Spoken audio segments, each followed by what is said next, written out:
பள்ளி வேன் மீது மோதிய ரயில் கேட் கீப்பர் அலட்சியத்தால் என்ன நடந்தது தெரியுமா? கடலூர் மாவட்டம் செம்மங்குப்பத்தை சேர்ந்த தனியார் பள்ளி வேன் மீது ரயில் மோதிய சம்பவத்துல 3 அப்பாவி மாணவர்கள் உயிரிழந்த சம்பவம் தமிழகத்தையே சோகத்தில் அழுத்தியிருக்கு. ரயில்வே கேட்டை மூடாம ஊழியர் தூங்கியதால வேன் தண்டவாளத்தை கடந்த போது திருச்செந்தூர்ல இருந்து சென்னை நோக்கி சென்ற ரயில் மோதி இருக்கு.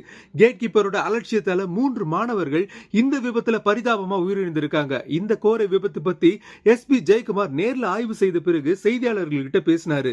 விபத்துக்குள்ளான வேன்ல 5 பேர் பயணம் செய்ததா சொல்லியிருக்காரு. மேலும் காயமடைந்த பள்ளி மாணவர்கள் மருத்துவமனையில சிகிச்சைக்காக அனுமதிக்கப்பட்டிருக்காங்க.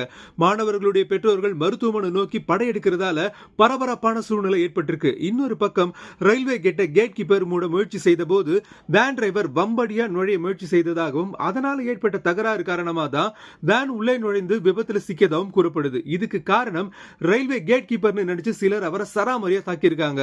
அவர் பெயர் பங்கஜ் சர்மானும் அவர் இப்ப சஸ்பெண்ட் செய்யப்பட்டிருக்காருன்னு தகவல்கள் கிடைச்சிருக்கு. அதோட இன்னொரு பரிதாபமான விஷயம் என்னன்னா, மின்கம்பி அருந்து விழுந்ததுல மின்சாரம் தாக்கி ஒருத்தர் உயிரிழந்தது சோகத்தோட உச்சம்.